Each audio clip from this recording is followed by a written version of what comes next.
una definición de nistagmo muy común y muy general. El nistagmo hay que entender que tiene tres orígenes base. Uno de ellos puede ser el neurológico, cuando se genera la compresión a nivel de los centros de movimiento salientes de algunos nervios. Nosotros sabemos, chicos, los que han estado conmigo, sabemos que en la órbita, cuando anestesiamos nervios motrices. ¿A quiénes anestesiamos? ¿Se acuerdan? Al motor ocular común, al patético y al motor ocular externo, ¿verdad? Eran los tres fundamentales. Y en los núcleos de salida de estos nervios, de estos tres nervios, el fenómeno compresivo se puede, obviamente, generar una estimulación anormal, y esta estimulación anormal la vamos a denominar nistagmo de tipo neurológico, que generalmente se presenta cuando existen en los neurológicos aumentos de la presión intracraneal que puedan generar cuadros irritativos a nivel de los nervios motrices. ¿Queda entendido eso, verdad? Ahora, cuando hablamos de los otros dos tipos de tronco de nistagmo, hablamos del nistagmo otológico. El otológico va a estar en relación a lo que es el estato acústico y el movimiento. Cuando nosotros tenemos un nistagmo otológico, vamos a dar un ejemplo base, que es un ejemplo muy sencillo, que es el nistagmo optoquinético. ¿Cuándo se produce el nistagmo optoquinético? ¿Alguna vez ustedes han visto el nistagmo optoquinético? Es fácil de verlo. Si ustedes van con algún niño, los niños son bastante, y nosotros mismos, si quieres con tu amigo o con la persona que quieras ver su nistagmo optoquinético, lo que haces es ir en una carretera o estar yendo en una, qué sé yo, en el borde de un campo, y le dices, anda chequeando, mira los troncos de los árboles. Entonces agarras y tú vas viendo los troncos de los árboles, y al momento que vas tratando de fijar en cada uno de los troncos, se está generando un nistagmo. Ese nistagmo, ¿por qué se está produciendo? Porque estás en movimiento y ese movimiento te está alterando completamente tu equilibrio.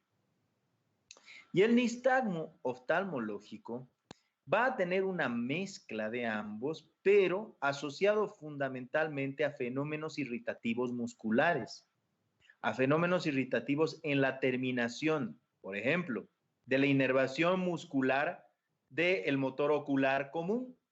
Entonces, la terminación muscular del motor ocular común, ¿dónde va a llegar? Va a llegar al recto superior, al recto inferior, al recto medio, al oblicuo menor, al elevador del párpado, pero fundamentalmente hablamos de los músculos de los cuatro rectos y de los dos oblicuos en este tipo de nistagmo, son los cuales de alguna manera van a comenzar a estimularse de manera combinada con el cerebro. ¿Por qué combinada? ¿Qué quiere decir el doctor con combinada? Bueno, les explico.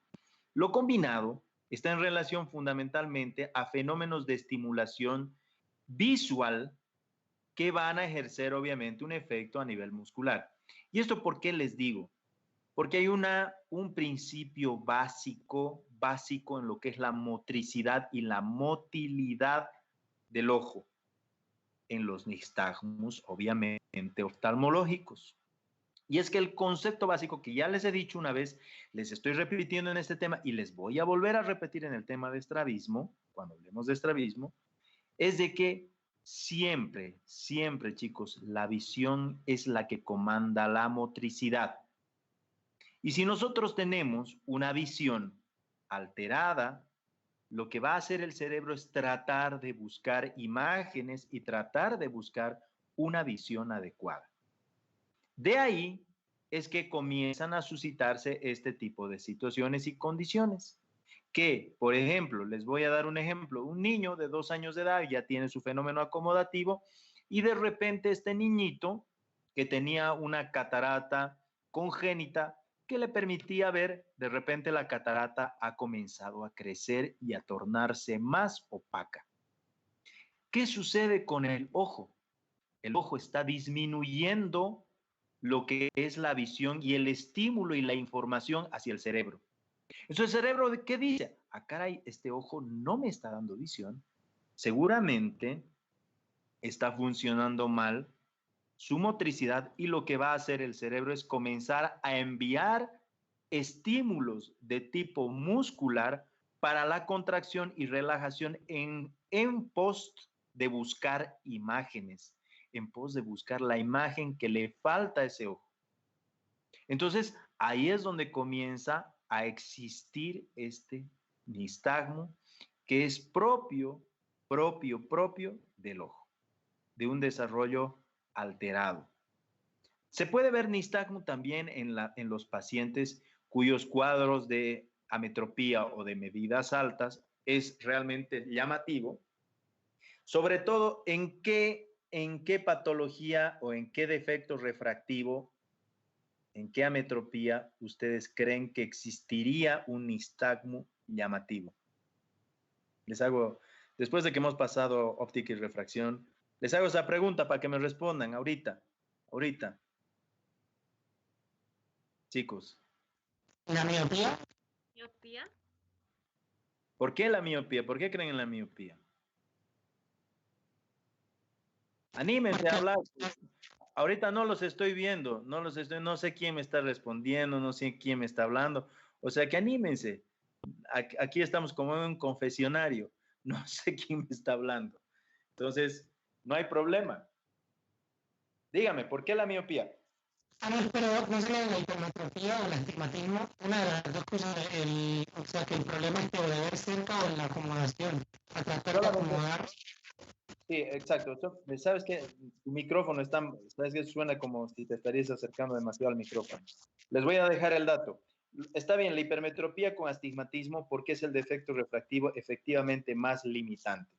Y obviamente en estos pacientes cuyo cuadro de astigmatismo e hipermetropía es alto, chicos, seguramente se va a comenzar a generar en este muchachito una ambliopía muy grande, una privación de estimulación y de desarrollo neurosensorial en ese ojo, lo cual va a llevarlo primero a un nistagmo y probablemente si no se corrige a este niño, no se le deja un lente, este niño va a comenzar a desviar su ojo después.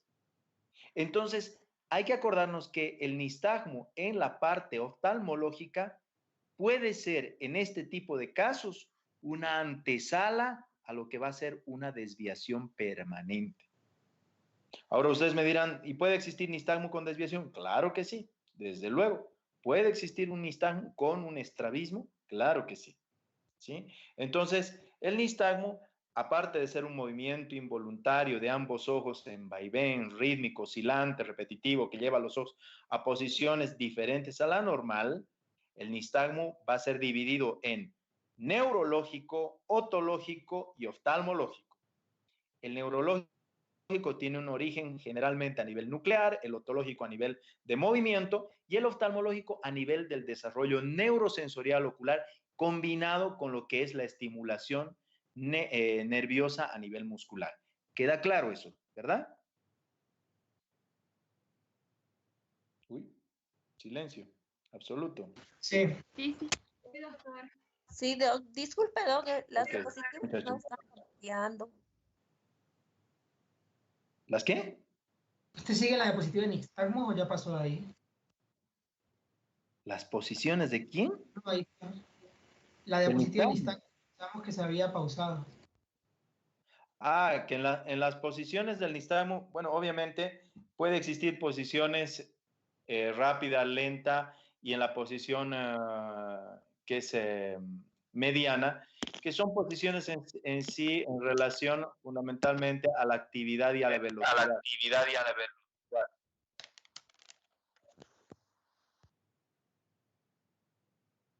Hola.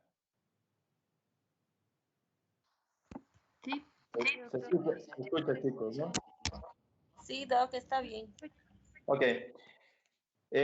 Chequearemos después al terminar, vamos a darnos un tiempito. Enfermedades desmielinizantes.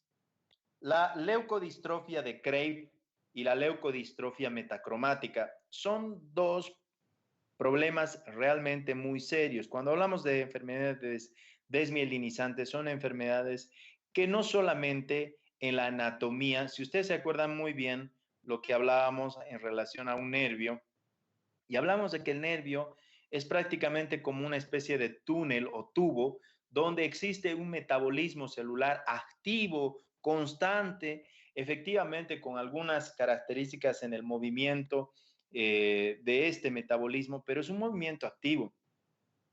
Y si nosotros de repente quitáramos este envoltorio donde se está generando este metabolismo, automáticamente pues estamos destruyendo y quedando prácticamente con la posibilidad de destruir a las neuronas que están formando parte de nuestro nervio. Es así de fácil para entenderlo. Y una enfermedad desmielinizante es eso, una destrucción de lo que es un nervio para llevar a su vez a una alteración total de lo que es el nervio y de lo que es obviamente la repercusión de este nervio en cada uno de los órganos a los cuales va a estar afectado. Cuando hablamos de una leucodistrofia de Krepke, dices grave, evolución rápida, muerte antes de los 3 años, porque estas enfermedades no solamente son limitantes para la actividad cerebral, para la actividad visual, sino que estos pacientes dejan de tener motilidad y terminan muriendo por alteración en lo que es la parálisis respiratoria. Entonces, estos niños con esta enfermedad lamentablemente van a tener una alteración severa y la muerte rápida porque se va a lesionar generalmente los nervios que estimulan a la respiración y van a morir descerebrados por lo general. La leucodistrofia metacromática tiene una característica muy similar, pero esta tiene un déficit en la enzima sulfatasa, que es una hidrolasa lisosomal.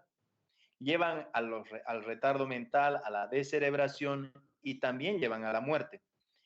Esta leucodistrofia generalmente se trata con un aceite que es el aceite de Lorenzo.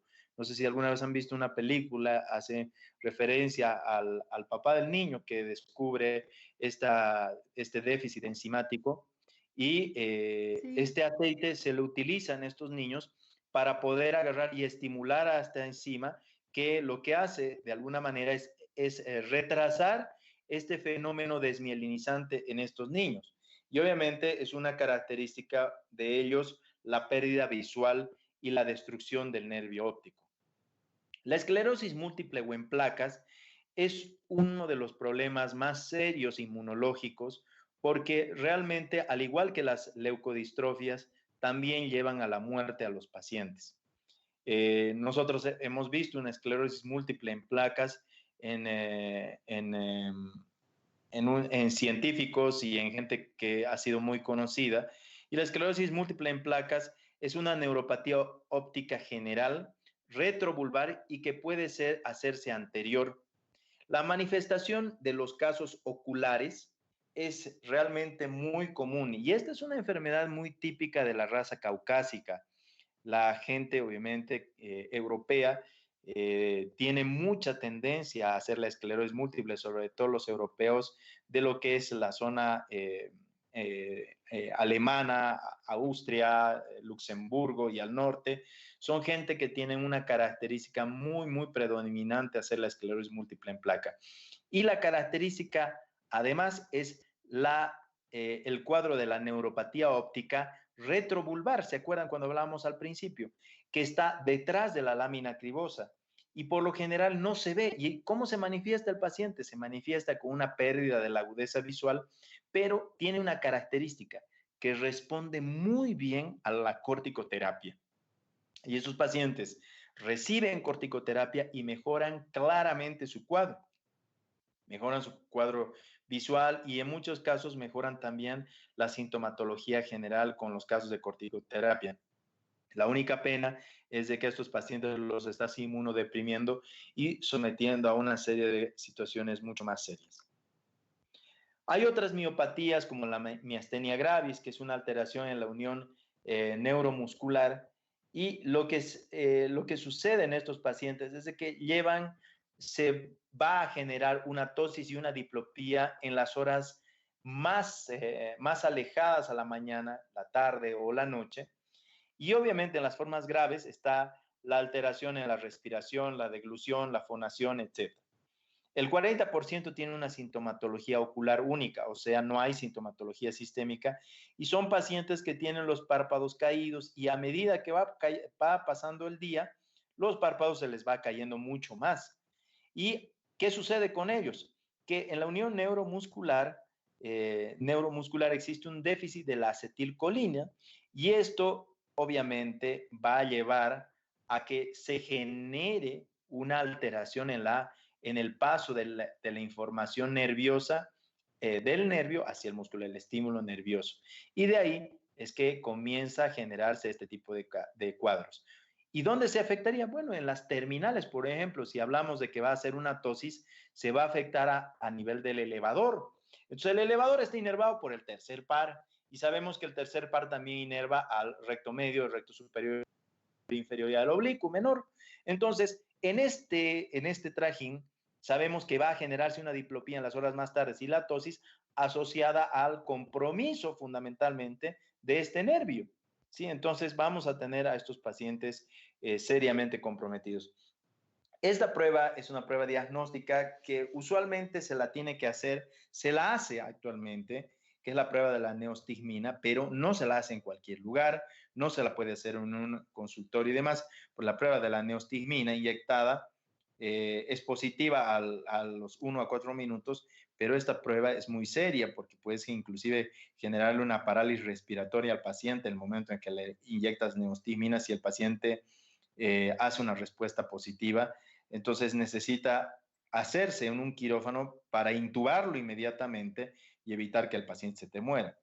Se puede tratar al paciente con piridostigmina, un tratamiento regulable, y obviamente hay que saber que es una oftalmoplegia crónica externa y es progresiva. Muy bien. Chicos, ¿qué preguntas? Les he dicho, anótense preguntas.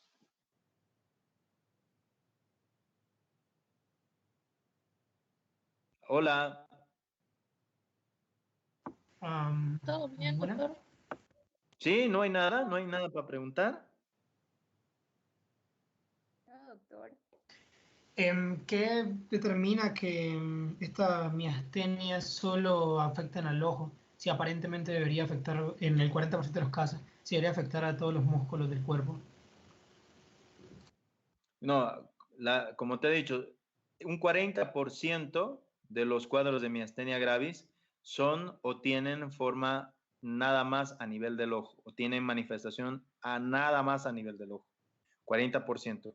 El resto, el 60% restante, va a tener una manifestación sistémica, tanto en el ojo como a nivel de los músculos en general.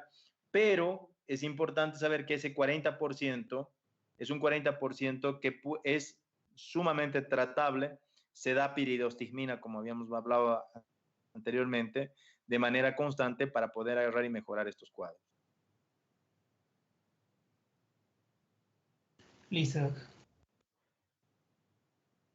¿Qué más, chicos? ¿Algo más?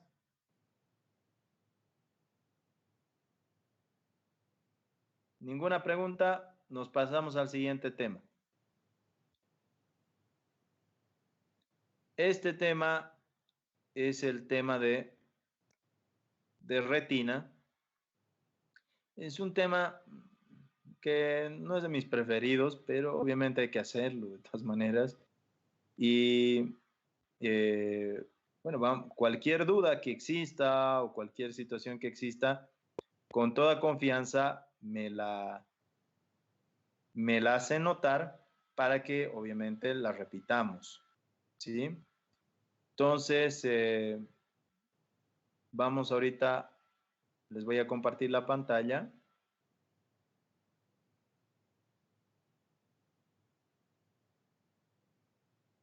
Ahí está.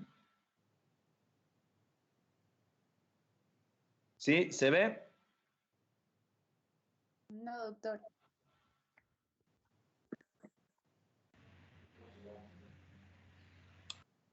Ahora. No, todavía, doc. Todavía no. Qué raro. Está compartiendo ahorita la pantalla. Debe ser el internet, yo creo que debe ser la situación ahorita de la...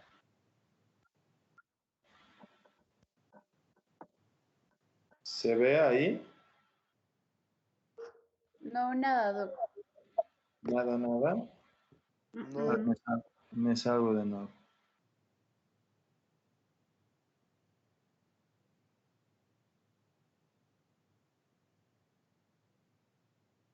Aquí está.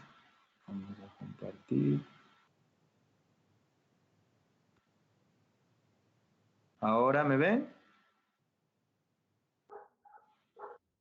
Mm, No, no. ya ¿No? está, Doc. Bueno, esta no creo. ¿Sí? No. Se ve ¿No? súper No, borroso. todavía. Eh, Ahora ya, sí, Doc. ahora sí. Ahora sí. Súper. Se ve esto, ¿no? Sí. Ok. Introducción. Bueno, la retina sabemos que procede del ectodermo neural. ¿Se acuerdan cuando hablábamos de la retina y de la formación de las dos capas del ectodermo neural? Se juntaban y de las crestas neurales aparecía obviamente un montón de partes y demás. Está en relación con la coroides y el vitrio.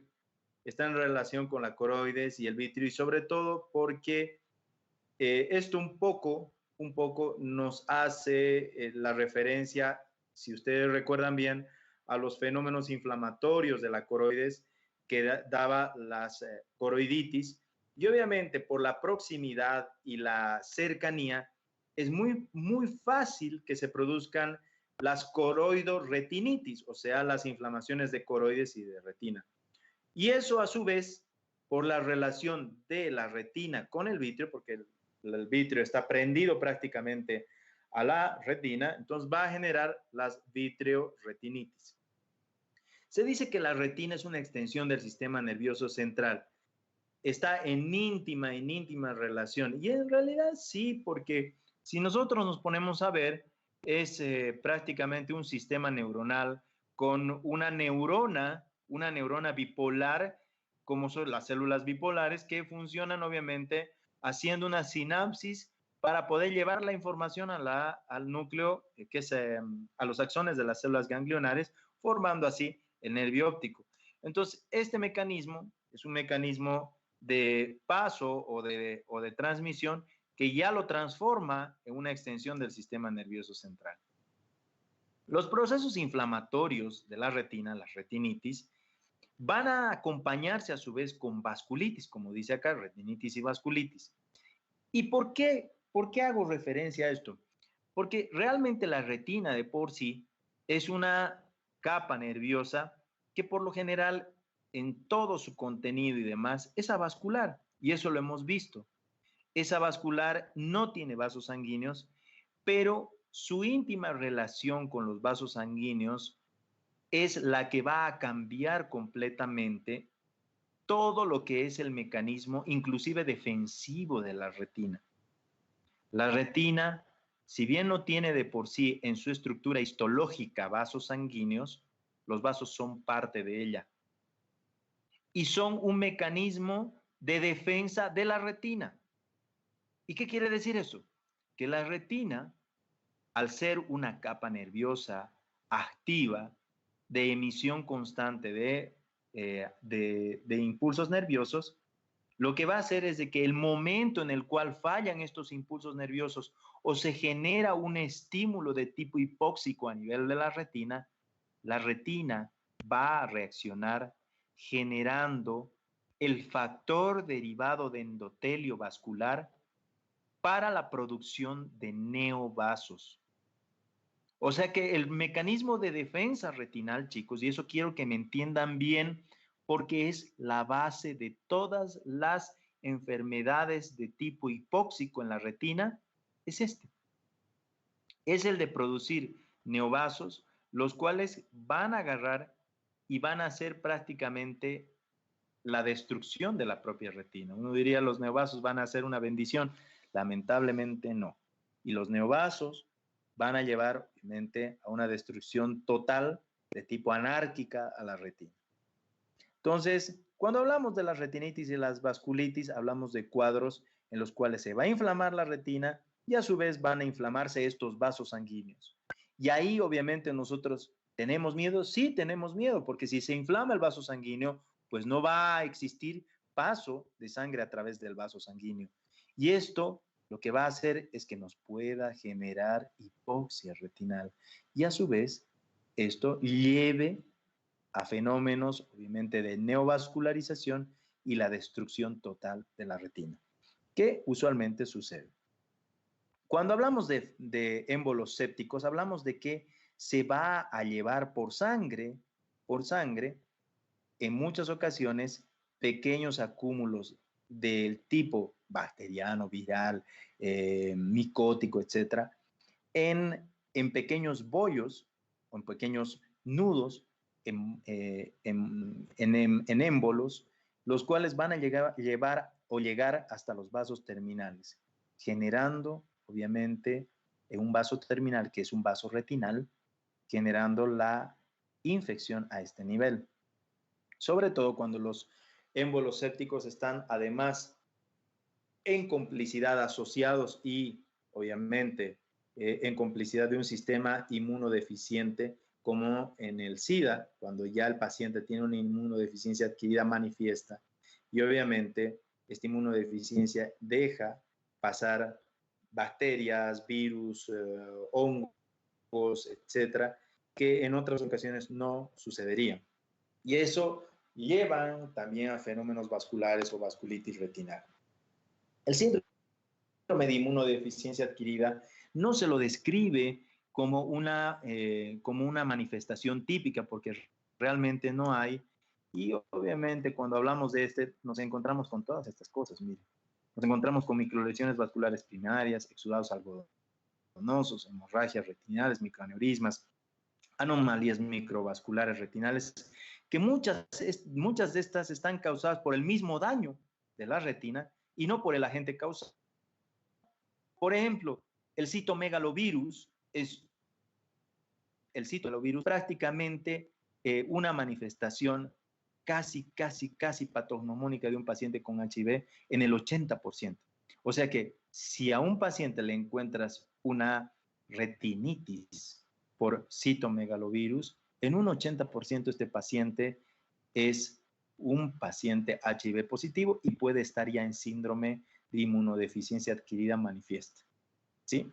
Entonces, es un ejemplo simplemente para tener en cuenta todas estas cosas. Entonces, no son manifestaciones patognomónicas para nada, ninguna de esas. Por ejemplo, aquí está el citomegalovirus, les comentaba, y les decía que curiosamente se lo comparaba con como una pizza de tomate y queso. Obviamente es una comparación medio desagradable, pero era con cómo se la distinguía y cómo se la distingue inclusive en muchos libros el fondo de la pizza de tomate y queso, ¿sí? Entonces, para que ustedes puedan ver, son del jornal oftalmológico, fotos del jornal oftalmológico, y obviamente las lesiones, como les decía, no son siempre patognomónicas. Las vasculitis retinales o retinianas son enfermedades que van a tener en mente un signo inflamatorio a nivel del vaso sanguíneo. Y les decía, son graves, porque si le falta sangre a la retina, automáticamente estamos hablando de problemas serios y problemas obviamente con una significación en su funcionamiento retinal severo. La enfermedad vascular, puede haber signos inflamatorios, la necrosis vascular, la periflebitis vascular. ¿Y cómo se ven estos vasos sanguíneos cuando están inflamados, cuando han sido afectados y cuando está en riesgo la vascularización retinal? Se ven con el signo de la doble capa. Doble capa. ¿Qué significa el signo de la doble capa? Es que la capa o la pared vascular está inflamada y tiene tal cantidad de líquido que lo que va a hacer es que va a dar un aspecto de una doble capa o una capa engrosada, ¿sí? Y obviamente, y usted me dirá, doctor Aguilar, ¿y usted puede ver eso con un fondo de ojo, con un oftalmoscopio y demás? Sí, señores, sí se ve con un oftalmoscopio inclusive directo, que es con el que mejor se ve, con el que ustedes tienen que aprender a utilizar, ¿sí? Y se ve, claro que se ve. El diagnóstico se puede dar con la angiografía, donde se puede ver el traspaso de la barrera hematorretiniana, porque obviamente se va a generar una lesión en el vaso sanguíneo y muy probablemente va a dejar fugas. Aquí nosotros podemos ver una lesión que está generando, si ustedes se fijan bien, esta mácula acá no está normal, no tiene un aspecto normal.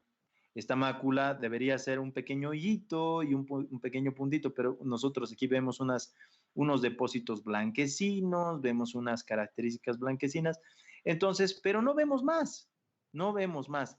Entonces a este paciente se le pide una angiografía. Y miren la sorpresa en la angiografía. Miren la sorpresa en la angiografía. Vemos a este paciente con una fuga de vasos sanguíneos acá. O sea, hay una lesión vascular que está dejando salir este pigmento que es la fluoresceína, que se inyecta por vena, llega hasta la circulación, es bombeada por el corazón la fluoresceína y llega por vía arterial primero a la irrigación coroidea y posteriormente pasa a lo que es la arteria central. Y la arteria central lo que va a hacer es hacer una gráfica, hace un intercambio y luego sale la fluoresceína por la vena. Pero nosotros aquí vemos el paso arterial, porque aquí es con numeritos, con números en segundos, aquí no está, pero simplemente es para mostrar la fuga que existe acá de manera anómala. Sabemos que acá los vasos sanguíneos deberían ser limitados. Entonces, pero aquí hay una fuga. ¿Y esto qué está generando esta fuga? Hipoxia. No solamente está generando porque no está llegando la sangre adecuadamente, sino que la presencia de esta sangre acá está generando hipoxia. ¿Y en qué vaso? ¿En qué nervio? En el nervio o en el haz papilomacular. Y fíjense ustedes bien, si son más acuciosos y más veedores, ven acá este pequeño puntito, es una fuga vascular perimacular. Inclusive la mácula se ve con una fuga, ahí ven, una pequeña, ese punto no se debería ver, y ese punto es una fuga. Trastornos vasculares. Los trastornos vasculares pueden ser anomalías congénitas o trastornos vasculares isquémicos adquiridos en la vida. Las anomalías congénitas retinales por trastornos vasculares, hablamos de 3 fundamentalmente, la enfermedad de Coats, una angiomatosis retinal, que es la enfermedad de von Hippel-Lindau, que es una enfermedad hereditaria congénita, y hemangiomas y aneurismas que pueden hacer las personas con estos hemangiomas y aneurismas de manera normal. Y los trastornos vasculares isquémicos, hablamos de la retinopatía del prematuro adquirida cuando un niño nace anticipadamente con bajo peso y prematuro. La retinopatía de la anemia de células falciformes es cuando existe una alteración fundamentalmente en la formación de los glóbulos rojos. Eso se ve mucho en pacientes que han sufrido intoxicaciones medicamentosas. Y 3, la enfermedad de IELTS. Vamos a ir describiendo una a una. La enfermedad de Coats. La enfermedad de Coats es una telangiectasia retinal o una retinitis exudativa masiva. O sea, es un vaso arterial anormal que lo que va a hacer es que va a fugar su contenido y va a hacer lo que les decía, una fuga en el tejido, y esa fuga en el tejido, ¿qué nos dará? Por lógica, chicos, nos dará una isquemia y nos va a derivar probablemente en alteraciones en el mismo tejido retinal, puede provocar hasta desprendimientos de retina en la evolución, pero va a dar neovasos y etc. Entonces, malformación vascular desde el nacimiento, telangiectasias, hemorragias, desprendimientos serosos exudativos. ¿Por qué razón? Porque se acumula inflamación. Niños menores a 10 años, es crónica, casi siempre es unilateral porque es una malformación. ¿Qué se debe hacer? Se debe hacer una fotocoagulación con láser, hacer crioaplicaciones delante del ecuador. ¿Por qué delante del ecuador? porque resulta de que esta zona, si es que es la afectada por el fenómeno telangiectásico, es la zona más rápida en poder generar neovasos y poder llevar los neovasos hasta adelante. Y esos neovasos, al igual que en la oclusión venosa, ¿se acuerdan de la oclusión venosa, enfermedad de los 100 días? Se generaba una neovascularización por isquemia y esta terminaba en un glaucoma neovascular. Aquí va a pasar lo mismo, exactamente lo mismo, que esas telangiectasias, estas hemorragias, esto va a generar neovasos, estos neovasos van a progresar, van a generarle en este niñito un glaucoma neovascular y obviamente la pérdida total del globo ocular, ¿sí? Entonces, el hecho de hacer la fotocoagulación con láser o las crioaplicaciones delante del ecuador es para evitar de que estos neovasos puedan generar lesiones y alteraciones. Se puede complicar con un desprendimiento de retina, se puede complicar con un hemovitrio, o sea, sangre que va a aparecer o se va a derramar en el vitrio. Recordemos que el vitrio es una gelatina compuesta por capas de hialocitos y agua fundamentalmente. Y nosotros le metemos sangre, es prácticamente como meterle una tinta a una gelatina transparente. Estamos tiñéndola. Y glaucoma neovascular, incluso glaucoma neovascular, que es lo que hablábamos hace un rato, como una complicación.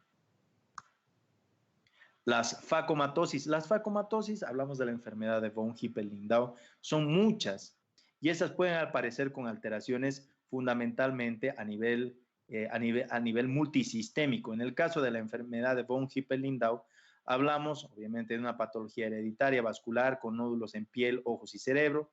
Son 4 patologías que se consideran facomatosis específicamente, que es la esclerosis tuberosa, que es la enfermedad de Bourneville, la neurofibromatosis de Ricken-Linhausen, la angiofibromatosis cerebro-retiniana o enfermedad von Hippel-Lindau y la angiomatosis encéfalo-trigeminal o enfermedad de Sturge-Weber.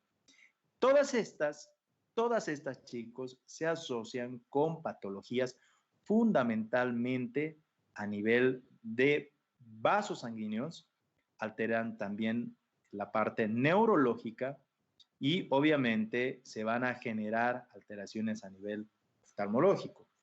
Una angiomatosis encéfalo-trigeminal, como la de enfermedad de Sturge-Weber, es típica y característica.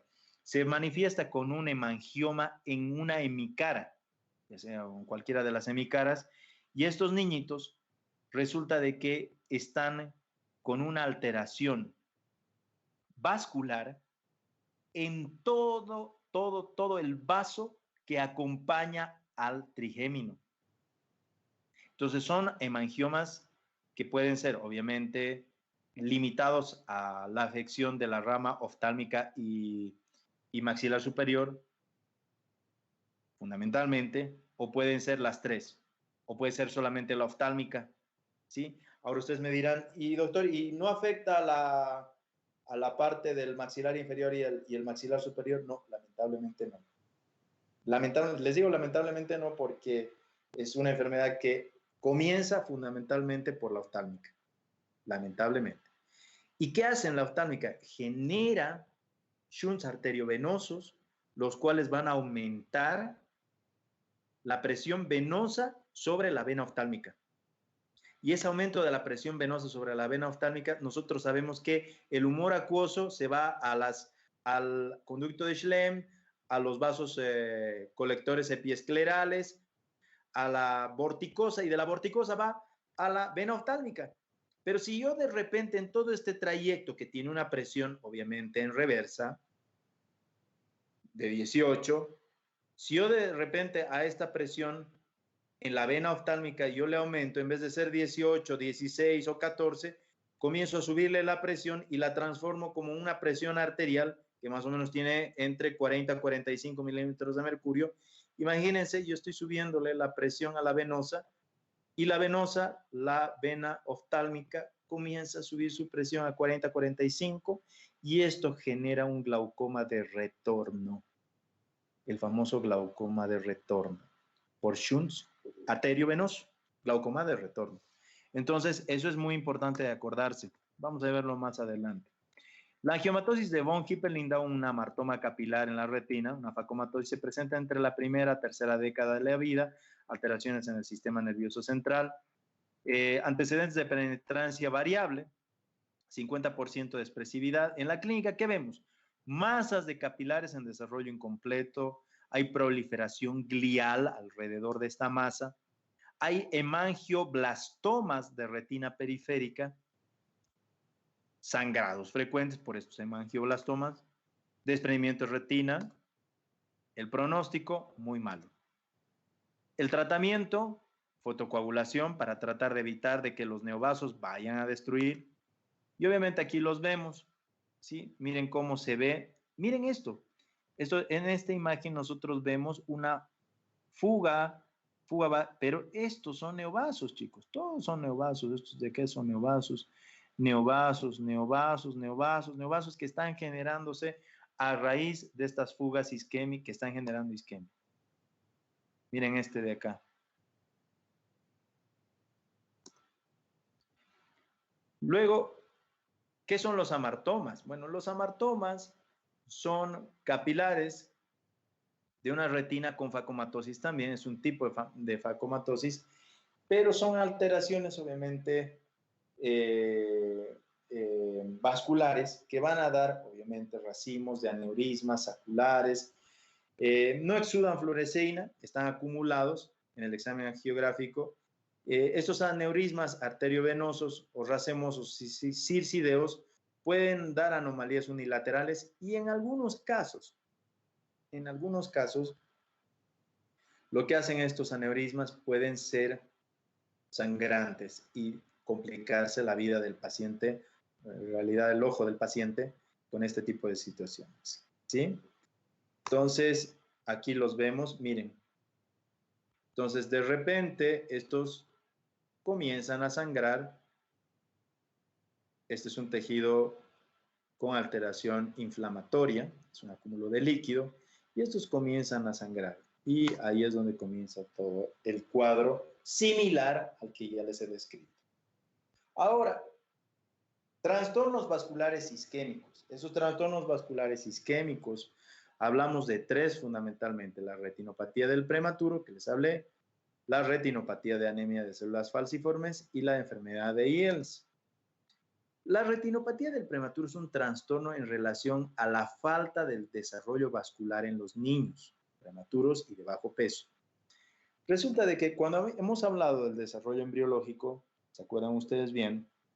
Hemos hablado de que en el desarrollo embriológico nosotros teníamos, obviamente, la fase completada a la séptima, octava semana de haberse generado la fecundación de este bebecito. O sea, ya a la séptima, octava semana ya tendría un ojo completamente formado, anatómicamente formado.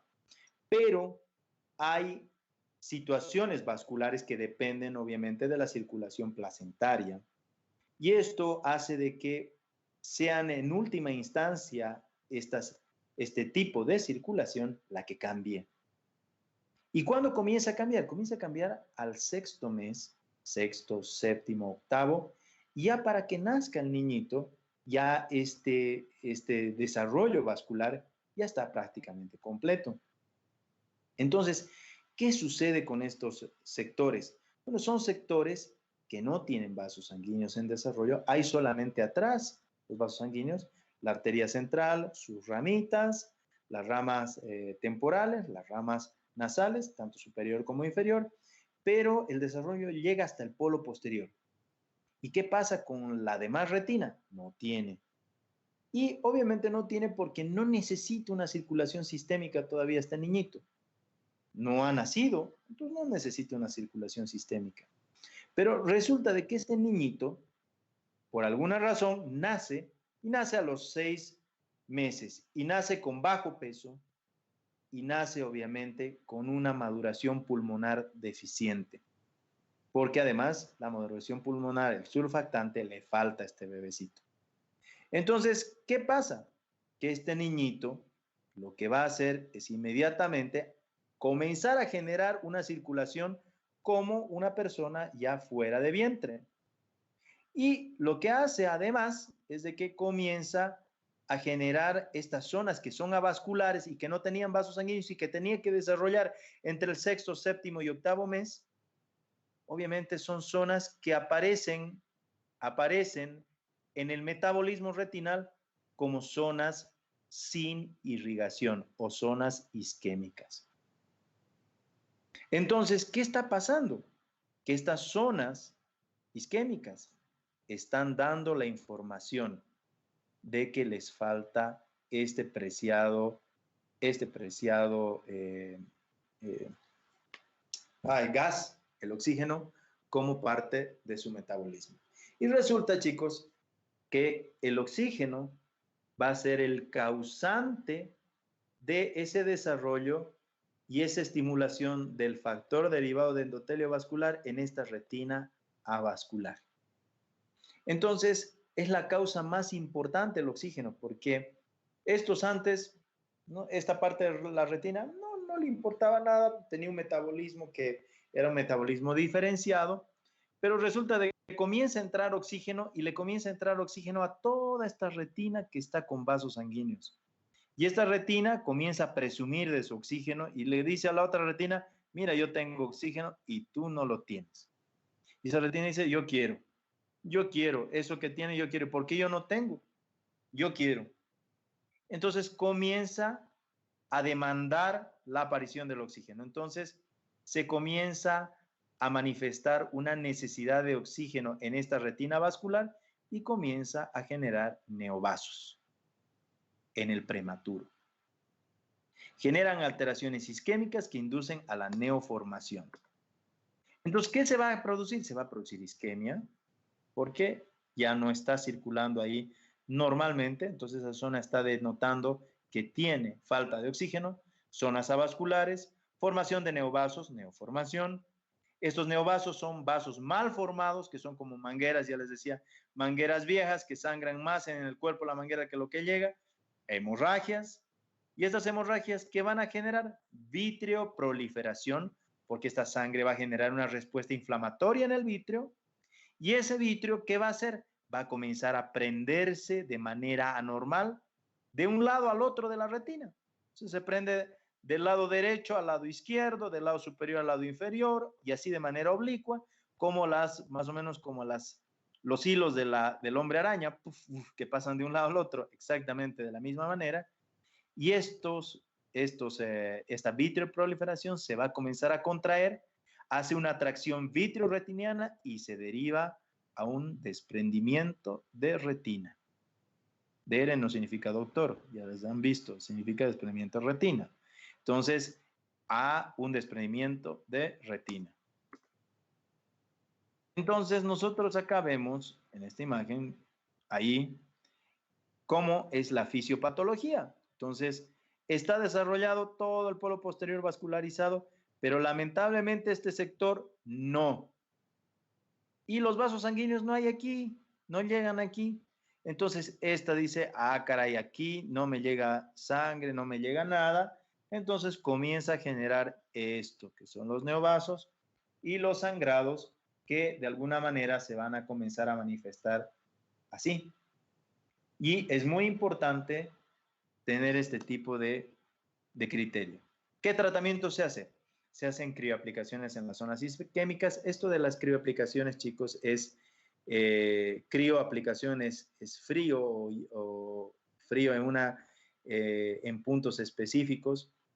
Más o menos para que ustedes sepan, se puede usar lápices de nitrógeno líquido, donde enfría a menos 80, menos 100 grados, y prácticamente lo que haces es destruir la retina, ¿no? Destruyes la retina, la esclera es bastante resistente, no llega a destruirse con esto, pero destruyes la coroides, destruyes la retina y demás. Entonces las crioaplicaciones son destructivas, al igual que la fotocoagulación con láser, que hace exactamente lo mismo, pero sin menos complicaciones, porque la crioaplicación lamentablemente produce una reacción inflamatoria tan grave, que en muchas ocasiones resulta ser más dañina que beneficiosa. Entonces, la fotocoagulación con láser ha cambiado completamente la expectativa de estos niñitos, y además que se puede usar el Avastin como un antiangiogénico de manera ideal para poder tratar este tipo de situaciones. Entonces, generalmente es hecho, obviamente, estas son fotos de cortesía, donde se utiliza obviamente, el láser en esto que se llama un escapen para poder agarrar y colocar por este haz y sale la fuente de luz, aprietas con un pedal y la fuente de luz y comienzas a fotocoagularlo a niño. La retinopatía de anemia de células falciformes se ve mucho en razas negras con preferencia y hay oclusiones arteriolares, anastomosis arteriovenosas y como les decía, estos pacientes tienen una alteración fundamentalmente en la formación del glóbulo rojo, son glóbulos rojos mal formados donde pueden hacer pequeños cuadros, además de trombos, los cuales van a impedir la circulación.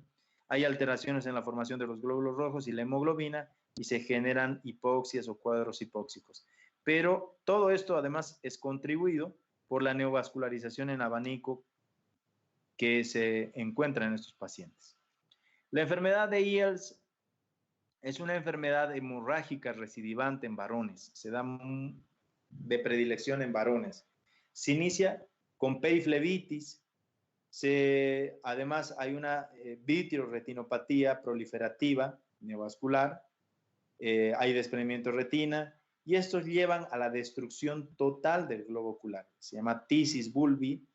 Es un ojo tísico o un ojo que comienza a hacerse como una pequeña uva pasa, si ustedes quieren el término. Ese es el término de tisis o tísico, seco, un ojo seco. Y el tratamiento es una vitrectomía, hay que comerse. La vitrectomía es sacar prácticamente todo el vitrio y hacer endofotocoagulaciones o meter láser por dentro para poder evitar de que esto obviamente avance. Este es un paciente mío con enfermedad de IELTS que lo teníamos en la clínica, en realidad paciente de mi papi, que después lo vimos los dos y aquí podemos ver la característica de estos cuadros lascivos. Retina y vitrio. Cuando hablamos de la patología de retina y vitrio, hablamos de estos acápites. Chicos, 6 a 7 minutos de descanso. Listo. Sí, Doc. Ok. Gracias.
Chicos, ¿están ahí? Sí. ¿Se puede ver la pantalla? No, doc. ¿No? A ver, déjenme ver un minutito.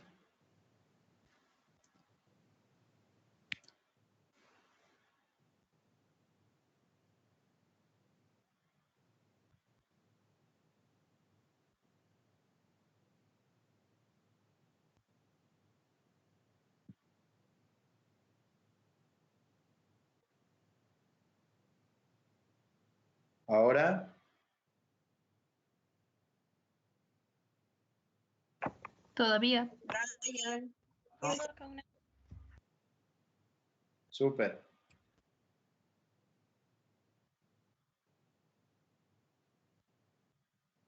¿Se ve? Ahora sí. Sí, Doc. Ya. Entonces, cuando hablamos de anomalías en retina y vitrio, hay que hablar de estos acápites, como es la presencia o la persistencia de vitrio primario hiperplásico, el desprendimiento de vitrio, el desprendimiento de retina, la retinosquisis, la distrofia vitreoretinal o retinosquisis juvenil. Entonces, cuando hablamos de la persistencia del vitrio primario hiperplásico, hablamos de dos formas fundamentalmente. La persistencia de la túnica vasculosa lentis, que hace referencia al punto de Mittendorf. ¿Se acuerdan? El punto de Mittendorf lo que hacía era denotarnos, obviamente, una alteración fundamentalmente en lo que era la irrigación antigua de lo que era la arteria hialoidea, que desaparece después del cierre de la hendidura hialoidea. Desaparece, esta se estrangula y desaparece prácticamente este vaso sanguíneo. Pero a la persistencia de este vestigio vascular se denomina persistencia de vitrio primario hiperplásico. ¿Por qué hiperplásico? Porque no se ha reabsorbido. Primario porque es la etapa inicial a la formación. Entonces, la túnica vasculosa lentis es una manifestación muy grande de lo que es el punto de Mittendorf. Y obviamente el punto de Mittendorf puede, ya les decía, no solamente ser un pequeño punto que vamos a verlo en el cristalino, sino se va a manifestar como una masa realmente llamativa y grande, donde nosotros vamos a poder obviamente evidenciar como una catarata congénita. Claramente ustedes lo pueden ver acá, este pequeño niñito, donde tiene un punto de Mittendorf. No es una catarata congénita como tal, sino es una persistencia de vitrio primario hiperplásico. Luego hablamos del desprendimiento vitrio de retina, perdón, el desprendimiento vitrio de la retina. El desprendimiento vitrio, primero hay que acordarnos que el vitrio está adherido, no sé si ven acá la imagen, el vitrio se adhiere acá, a lo que es la parte de la aura serrata, se adhiere alrededor del nervio óptico y se adhiere a lo que es la zona macular. Cuando este vitrio, de manera anormal, se va a desprender, obviamente, va a traer consigo pigmento y es mucho más frecuente ver o evidenciar un desprendimiento de estas zonas, tanto del nervio como de la mácula, que el desprendimiento de la aura serrata. Se desprende y ¿qué es lo que manifiesta el paciente? El paciente lo que va a manifestar es prácticamente la visión de pequeños puntos, líneas, agujeros, redondos, pero fundamentalmente pequeños puntos negros que se llaman moscas volantes o miodesopsias. Las miodesopsias o moscas volantes son una consecuencia de este desprendimiento vítreo posterior que de manera normal se da en mayores de 60 años en un porcentaje que obviamente va en aumento entre el 70 a 80% de los pacientes. ¿Y por qué se da en mayores el desprendimiento de vítreo? Y por qué se da obviamente una liquificación o se genera en el vítreo un aumento de líquido y una disminución de las uniones de los hialocitos formando estos pequeños velos. Hemos hablado de que el vitrio no es una gelatina que tiene es amorfa, sin forma, y es una gelatina que hacemos, no, es como una cebolla, acá no se ve, pero tiene pequeñas capas, que estas capas están formadas por hialocitos. Estos hialocitos, a su vez, lo que hacen es dar, obviamente, un aspecto a la retina y obviamente una densidad, pero resulta de que con el tiempo se llena de más agua el vitrio y es muy fácil perder la consistencia gelatinosa y volverse más líquido. Entonces esta persona de 70, de 60, de 80 años, que va a hacer una actividad física, agacharse, cargar, qué sé yo, cargar una bolsa de mercado, lo que va a hacer es un movimiento de vaivén anteroposterior que va a provocar el desprendimiento de estas zonas, que son las que se desprenden de manera normal, y va a traer consigo toda la sintomatología que los pacientes refieren. Ahora, un desprendimiento en un paciente joven es anormal y la presencia de miodesopsias y obviamente se manifiestan de manera normal. El paciente debe ser estudiado y en realidad la miodesopsia como síntoma debe ser estudiado y obviamente debe ser valorado y no debe descartarse la miodesopsia, no debe descartarse como un síntoma asociado a una lesión retinal o a una hemorragia retinal. Entonces, la miodesopsia, que es uno de los síntomas presentes en el desprendimiento vítreo, puede también estar presente en otras patologías como en las hemorragias de retina o en los desprendimientos de retina. De ahí que es importante no menospreciar o subestimar a una miodesopsia y obviamente no porque tenga más de 60 años, no está dentro del porcentaje, hay un porcentaje altísimo en estos pacientes de que se pueda haber dado un desprendimiento vítreo posterior y hacer eso. De ninguna manera, todos los pacientes, ya sea jóvenes o adultos, deben ser estudiados. Obviamente los jóvenes con mayor acuciosidad porque no es común que se presente un desprendimiento vítreo en una persona joven, sí en una persona adulta.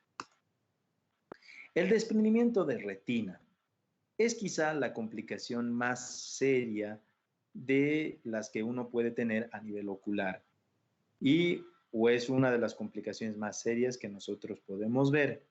¿Y por qué es una complicación seria? ¿Por qué tiene este augurio tan negativo? Porque lamentablemente estamos hablando de una capa formada por neuronas, la cual, el momento en el cual se desprende, no es que se lesiona la capa como tal físicamente, sino que comienza a sufrir un fenómeno isquémico toda esta capa, todo este conglomerado neuronal comienza a sufrir un fenómeno isquémico. Y este fenómeno isquémico, chicos, va a llevar a la muerte de esta retina. Y uno dice, pero si se está nutriendo por la arteria central, ¿por qué dice el doctor que? Porque prácticamente el sostén de la retina está nutriéndose por la coroides.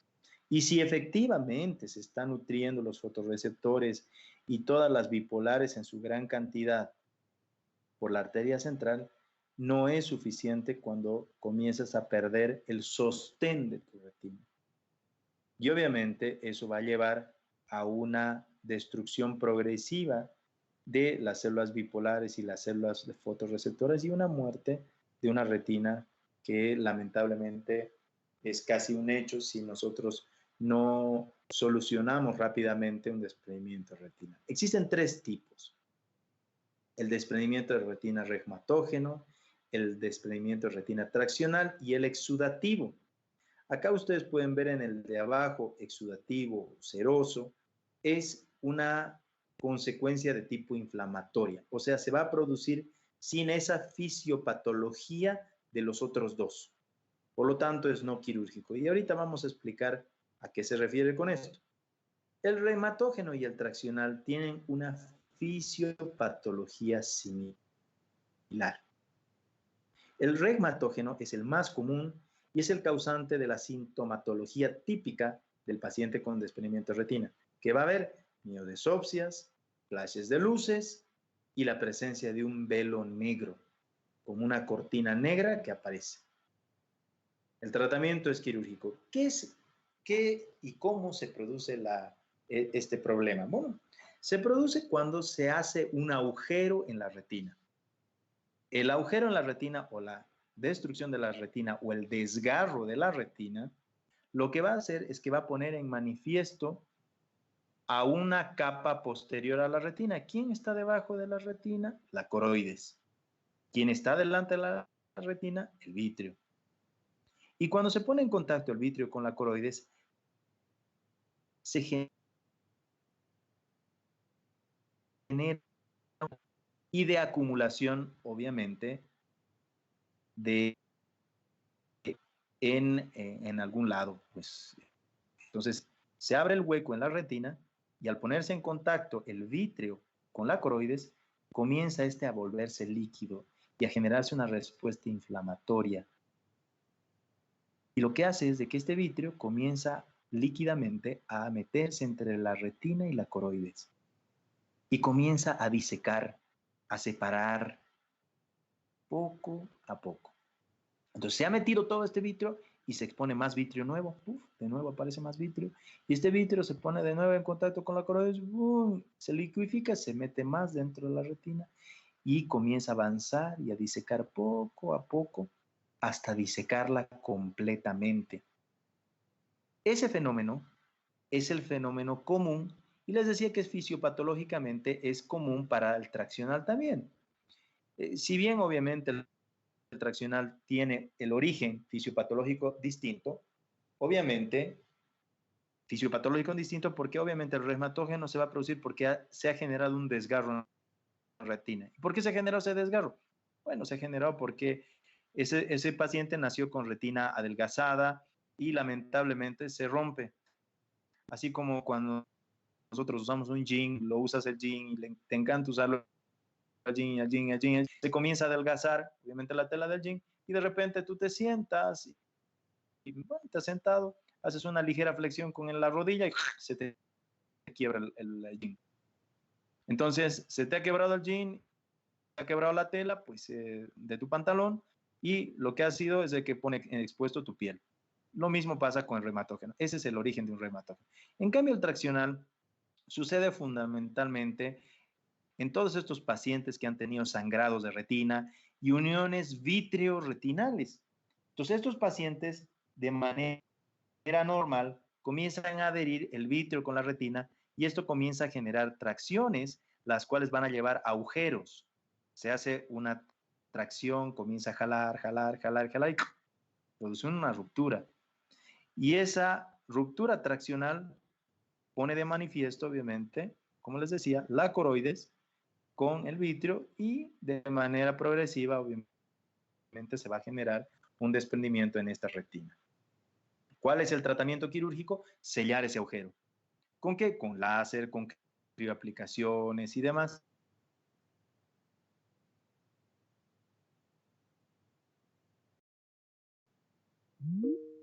Una de silicona para poder pegar la retina con el vitrio o poner un gas por dentro, que este gas empuje el vitrio, la retina hacia la coroides y la pueda adherir nuevamente.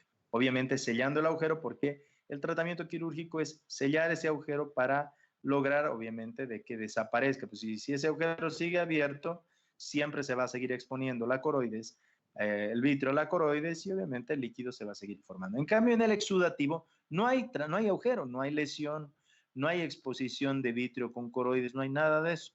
Simplemente es líquido inflamatorio que ha aparecido por una inflamación probablemente coroidea debajo de la retina y por eso obviamente no hay que tratar quirúrgicamente, no hay que tapar quirúrgicamente, ¿no? Entonces, por eso es de que el exudativo no tiene un tratamiento de tipo quirúrgico. Acá nosotros podemos ver las imágenes de un desprendimiento. Este es un solo ojo, son fotos tomadas secuencialmente. Entonces vemos el desgarro, ¿ven? Acá está el desgarro de retina.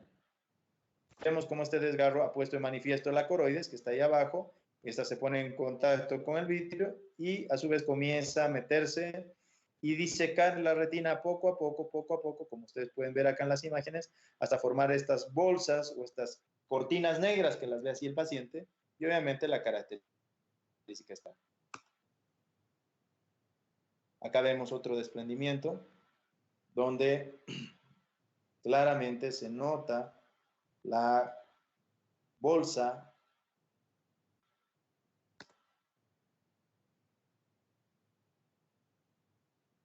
Acá vemos otro.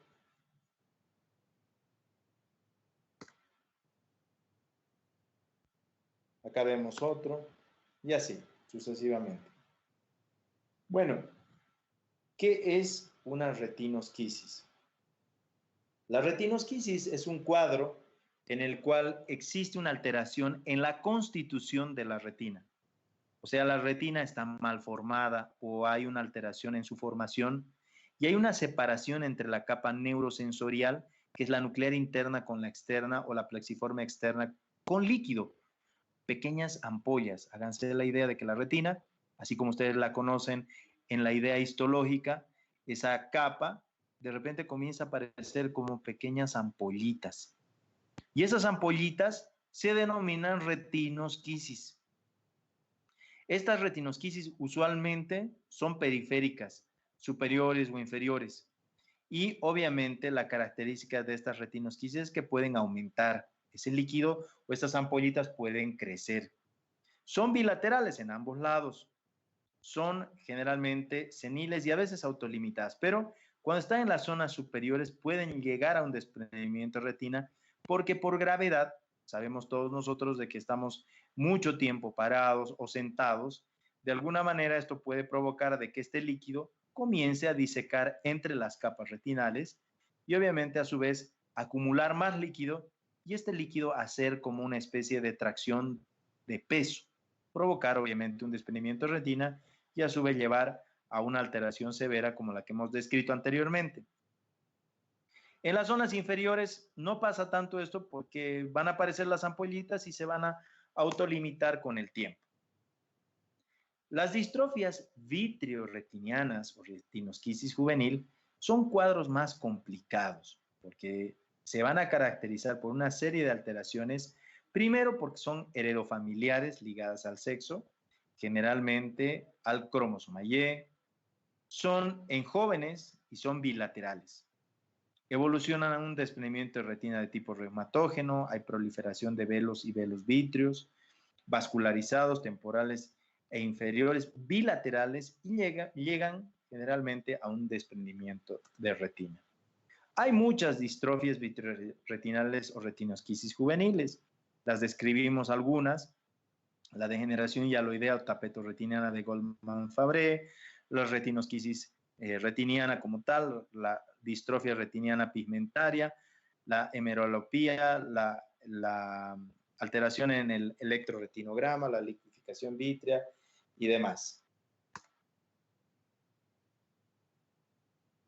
La degeneración hialoidea retiniana de Wagner o una retinosquisis juvenil específica es de transmisión autosomal dominante con total penetrancia. Hay un desprendimiento vítreo total en la parte posterior, o sea, esto se desprende del nervio y de la zona macular, el vítreo, y hay obviamente una acumulación de líquido que tira todo el vítreo hacia adelante. Y se ve el famoso silencio posterior, o sea, se ve negro completamente, sin ninguna imagen que pueda dar algún vestigio de información en el ecógrafo. Hay bandas vítreas en las zonas ecuatoriales y posteriores y estos evolucionan normalmente en sus pacientes a cataratas juveniles. Retina y coroides, anomalías coroidales y retinales.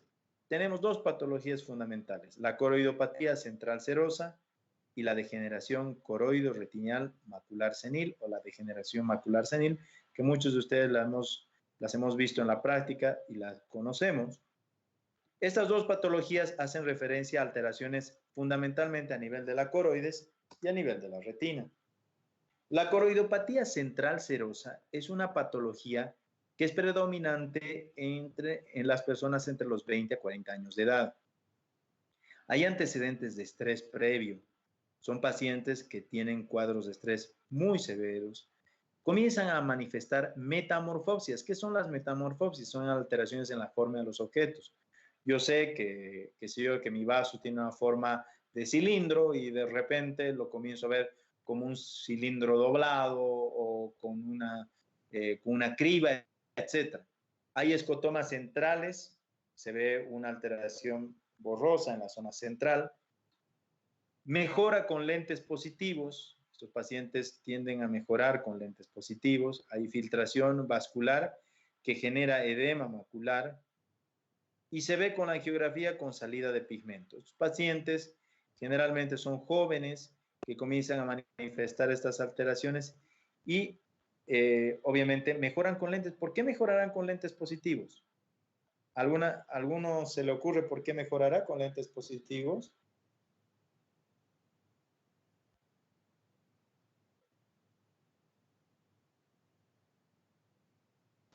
Porque así puede enfocar mejor. Obvio, sí, va a ver mejor, obviamente, el paciente, porque va a mejorar. Pero ¿por qué? ¿Por qué ustedes creen que va a mejorar el paciente con un lente positivo? Un lente positivo o una esfera positiva. ¿Qué va a hacer? ¿Qué va a hacer eso? A ver, ideas, lógica. Estamos hablando de que acá hay una filtración vascular que genera edema de mácula. Si está generando un edema de mácula, háganse la idea de que la mácula está acercándose más hacia el centro del ojo. Y a su vez esto va a generar una disminución del eje anteroposterior ocular. ¿Y eso qué va a hacer? Que lo va a transformar al ojo en un ojo hipermétrope. Entonces, por eso es que va a mejorar con un lente positivo. Esa es la razón por la cual mejora colocándole un lente de +1, +2 a estos pacientes. Y ven mejor, obviamente, porque la mácula se está acercándose y está disminuyendo la distancia anteroposterior. Se ve una filtración con pigmento. Bueno, no tengo la imagen, pero se ve una filtración con pigmento. Ya les prometo mostrarles algunas imágenes de esto. Degeneración coroido-retinal o macular senil. La degeneración de la mácula a nivel de los viejitos, lo hemos visto muchos en práctica y demás, tiene dos tipos. Un tipo que es húmeda y el otro seca. Cuando hablamos de los dos tipos, obviamente, hacemos referencia y nos llama la atención por húmeda. ¿Por qué? ¿Hay agua? ¿Qué hay? No, hay sangre. Y la seca es que no tiene sangre, ¿sí? Entonces, cuando nosotros hemos hablado de que la retina es una capa de funcionamiento estratégico de células y células bipolares y demás, la presencia de sangre a su vez va a alterarnos completamente el metabolismo de estas células. Y de ahí que estos dos tipos, la húmeda y la seca, se van a ver completamente alterados. La característica es de que pueden existir drusas, que son acúmulos de proteínas en el tejido macular. Puede haber una neovascularización, porque obviamente esto se va a generar por una razón fundamental. Las células se comienzan a envejecer, comienzan a degenerar los fotorreceptores y las células bipolares. Y ese envejecimiento celular va a ser tomado en cuenta por el metabolismo y por el cuerpo como un fenómeno hipóxico. Entonces dice, caray, estas células no están trabajando bien, no están emitiendo mucho impulso, puede ser de que estén con hipoxia. Entonces el hecho de que estén con hipoxia, ¿qué tenemos que hacer? Bueno, tenemos que generar neovasos. Produzcamos neovasos. Y comienzan a producir neovasos en un lugar donde no tiene vasos sanguíneos. Primero. Y segundo, que los neovasos lo que van a hacer es sangrar. Y la neovascularización nos va a dar el apelativo de degeneración coroido-retiniana macular senil tipo húmeda. Y si no hay neovasos y no hay sangrado, pues tipo seca. Se están degenerando las células, aparecen drusas, que son acúmulos proteicos o pequeños acúmulos proteicos blanquecinos, como pequeñas perlitas en la parte macular. Y obviamente esta característica es una característica que nos está avisando de un cuadro degenerativo macular senil.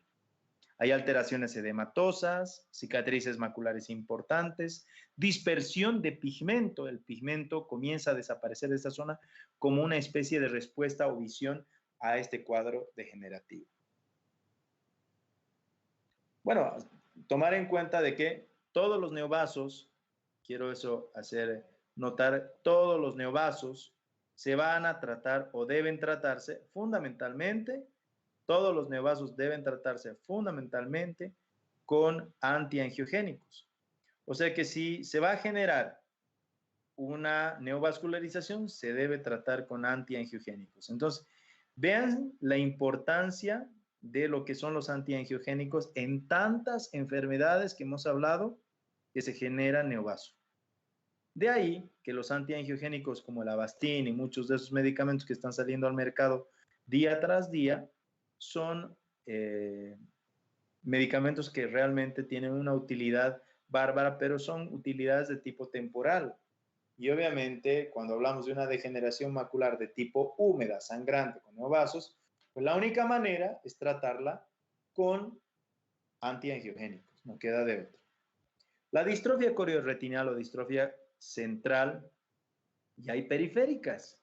Las distrofias coriorretinales centrales y periféricas obviamente van a estar en relación con alteraciones en la coroides. ¿Y qué pasa si se altera la coroides? La coroides es nuestra capa retinal. Y una distrofia, una alteración en la estructura coroidea, va a ser una alteración fundamentalmente en la irrigación de la retina. Entonces tenemos a distrofias centrales y se llaman distrofias coriorretinales centrales porque van a afectar a la parte central de la visión, a la mácula. Entonces hablamos de la distrofia viteliforme de la mácula o enfermedad de Best. Hablamos de la enfermedad de Stargardt o el fondo flavimaculatus. También las coriorretinales periféricas, como es la retinopatía pigmentaria. La enfermedad de la distrofia viteliforme de mácula o enfermedad de Best también es denominada la mácula, que es muy similar a la presencia de una respuesta inflamatoria en la zona macular que aparece porque se altera completamente la vascularización coroidea y lleva a una respuesta inflamatoria y se asemeja mucho a una yema con su clara de huevo. Parece como un huevo en la zona macular. La enfermedad de Stargardt o fondo flavimaculatus es un fondo en el cual parece que se hubiera derramado sal en toda la retina y se hubiera echado sal.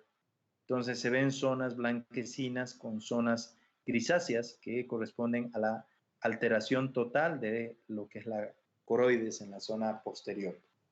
Y las periféricas, hablamos de la retinopatía pigmentaria, que es un cuadro de tipo herencial. La periférica, esencialmente la retinopatía pigmentaria, es de carácter heredofamiliar. Afectan al epitelio pigmentario y retinal. Entonces, ¿qué pasa con esto? Se comienza a degenerar el epitelio pigmentario y a su vez el epitelio retinal. El epitelio pigmentario es un sostén, es un reparador de la retina. De ahí es de que nosotros veíamos las lesiones, ¿se acuerdan cuando hablábamos de las lesiones colobomatosas y veíamos cómo se lesionaba todo lo que era el nervio y veíamos el coloboma nervioso y cómo se aparecía o se generaba pequeñas bandas negruzcas alrededor del nervio colobomatoso? ¿Por qué aparecía eso? Porque la epitelio con células totipotenciales que lo que van a hacer es generar, obviamente, una estabilidad a la retina. Prácticamente desaparece el epitelio pigmentario, chicos, desaparece esa base o ese sostén y a su vez afecta a la retina de manera directa. ¿Qué sucede con este epitelio pigmentario? Que comienza a lesionarse por un tipo de reacción inflamatoria inmune. Y se ha visto que estos pacientes están asociados con niveles altos de ornitina y lo que va a hacer es generarse una atrofia, que es la atrofia girata.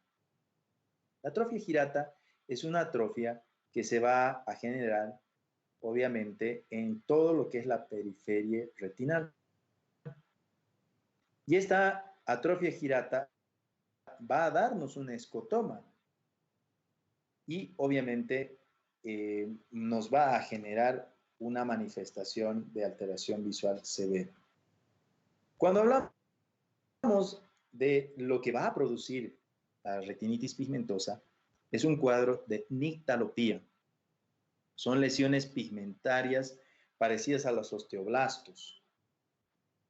Escotoma circular por esta atrofia girata. Bilateral. Catarata subcapsular bilateral. La miopía es una metropía muy asociada con estos pacientes. Y lo que sabemos actualmente es de que es de carácter autoinmune, afecta al epitelio pigmentario, que genera una retinitis pigmentosa y obviamente esto va a provocar una serie de alteraciones visuales y neurosensoriales. Acá nosotros podemos ver cómo se ve esta atrofia girata, miren, la alteración y cómo esto va a ir progresando poco a poco hasta que el paciente tenga una visión deficiente. Acá nosotros podemos ver un ojo normal y un ojo con retinitis pigmentosa. Bueno, hemos terminado, chicos, retina. ¿Preguntas? Doctor, en el caso de las... Decía que había unas centellas, era en el desprendimiento de retina, escotomas, o sea, como en puntos de luz. ¿Esto es lo mismo que ocurre cuando los pacientes tienen esos escotomas centellantes en pacientes que tienen dolores de cabeza, principalmente de origen vascular? Sí, la sintomatología de los pacientes con desprendimiento de retina, les decía que eran las nodosopsias y la presencia de pequeños flashes o luces. Sí, eso. Los flashes o luces se llaman fotopsias. Y la fotopsia, sí, son fotopsias. Y son producidos porque obviamente la retina al estirarse, acuérdense que la retina es una membrana neurosensorial y nerviosa que responde a los cambios de iluminación. Pero también al ser una capa de fotorreceptores y de receptores nerviosos, el hecho de jalarla o estirarla, como cuando estiran ustedes ahorita su polera, está descargando de manera anormal un impulso nervioso que se va obviamente a transmitir al cerebro como un impulso nervioso lumínico, porque ellos lo que hacen es emitir luz. Entonces, este cambio posicional lo que va a hacer es generar esta respuesta lumínica, que obviamente la vamos a denominar como una sintomatología fotópsica o una fotopsia. Sí, me preguntabas que se ve en las fotopsias, es el mismo síntoma que te refiere el paciente con una migraña oftalmoplégica, sí, es el mismo síntoma. Obviamente los orígenes y las estimulaciones son distintas, ¿no? En una fotopsia oftalmoplégica el origen es completamente diferente. Sin embargo, como denominación del síntoma, yo puedo manejarlo como sinónimo tanto a la fotopsia como los escotomas centellantes. No, o sea, de hecho, la fotopsia se puede ver en un desprendimiento de retina, se puede ver en una tracción vitreoretinal y se puede ver también en un paciente con cefalea. Sí, de hecho, es el mismo síntoma y se refiere a lo mismo. Ah, listo. Entonces puedo usarlo como sinónimo. Gracias, doctor. Exacto. ¿Alguien más, chicos? Doctor, sí, yo. Doctor, ¿existe alguna diferencia en síntomas entre un desprendimiento del vítreo y un desprendimiento de retina o algo para diferenciarlo? Porque del vítreo hay un paso muy corto para que haya un desprendimiento de retina, entiendo. Totalmente. Y eso es una de las cosas más importantes, porque si tú te das cuenta, cuando yo les decía, el desprendimiento vítreo posterior hay que estudiarlo y siempre hay que estudiar, no solamente porque sea una persona joven, obviamente una persona mayor, tú dices, no puede ser mayor y se desprende el vítreo y es casi normal en él.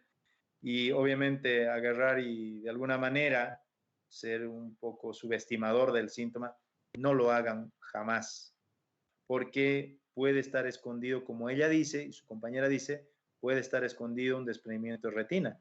Un desprendimiento de retina se va a manifestar o puede manifestarse claramente con una miodesopsia, una mosca volante. Entonces, en este caso es difícil y simplemente dilatándolo al paciente. Obviamente, en la miodesopsia única o en el desprendimiento vítreo posterior único, no vas a encontrar velos, no vas a encontrar telones negros, ni vas a encontrar habitualmente algún otro síntoma asociado. Puedes inclusive en el desprendimiento vítreo posterior de vitrio posterior, puedes tener fotopsias, sí, puedes tener igual que en el desprendimiento de retina, puedes también tener fotopsias, pero ese velo negro es quizá lo que caracterizaría a la diferencia entre una y otra.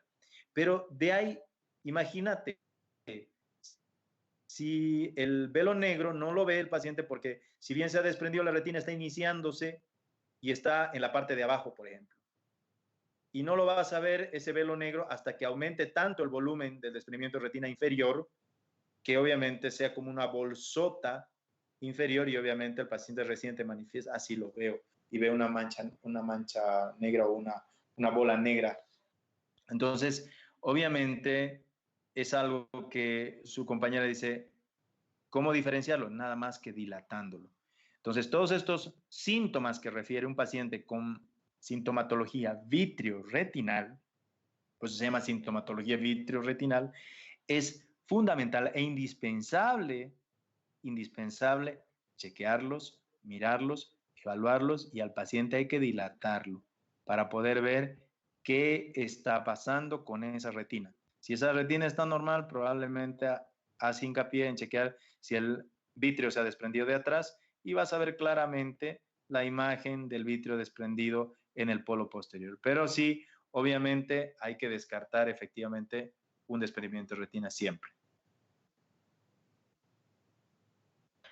Doctor, ¿y qué cuidados debería tener un paciente que ya le diagnosticaron un desprendimiento del vitrio para que no tenga un desprendimiento posterior de retina? El paciente con desprendimiento vítreo posterior por lo general no tiene un riesgo de desprendimiento de retina, más bien todo lo contrario. Se ha desprendido el vítreo de la parte posterior, entonces no hay quien traccione a la retina. O sea que esa retina va a estar viviendo feliz su vida, ¿sí? Más bien un desprendimiento vítreo posterior inclusive es hasta beneficioso para el paciente porque no tiene ese riesgo de traccionar la retina. Pero obviamente es importante explicarle al paciente de que tiene que diferenciar mucho lo que es su sintomatología. Entonces, esos pacientes con desprendimiento vítreo posterior, yo les digo, señores, estas manchas negras que ustedes ven, estas moscas negras, estos puntos negros, estas líneas negras, estos agujeros negros o círculos negros que ven ustedes volando, no tienen que aumentarles, porque si les aumenta, es algo que hay que ver y hay que estudiar. Y eso es lógico. Si ya se desprendió el vitrio de la parte posterior, no hay riesgo para la retina. Entonces ya no hay posibilidad de que pase algo más grave con la retina. Pero si de repente el paciente dice, no, doctor, me aumentaron las mosquitas, ya no son una, ya son como 100 que las veo posteriormente, entonces ahí tú tienes que decir, ah, caray, entonces ya no se tiene que desprender el vitrio, entonces ¿qué cosa se desprendió? La retina.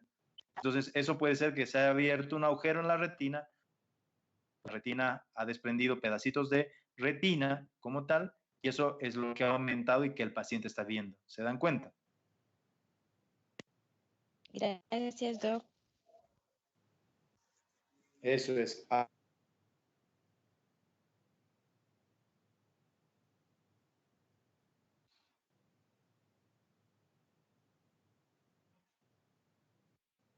Sí, doctor, claro. Ok. Señor. El lunes es el examen, chicos. Sí, Doc. Sí. Sí, Díganme y no sé. Nosotros tampoco. Supuestamente los está capacitando los docentes, supuestamente. A mí examen. O sea que no sé cómo lo vamos a hacer, chicos. Pero de todas maneras, es el lunes y demás, ya vamos a ponernos de acuerdo y nada, o sea, en el examen va a entrar lo preciso, ¿sí? No hay por qué preocuparse, o sea, hablado, hemos tocado el tema, ¿no? Es hasta glaucoma, ¿no, Doc? Entra glaucoma y entra uveitis. Ya, ok. Gracias, Doc. Muy bien. Eso, chicos. Entonces estamos en contacto. Ya César les dice cualquier noticia o cualquier novedad que haya, yo me voy a estar comunicando con él. ¿Ya? ¿Listo, Doc? Listo. Un abrazo, chicos. Nos vemos. Gracias, Gracias, Doc. doctor. Doc, se cuida. Chao, chao. Chao, Doc.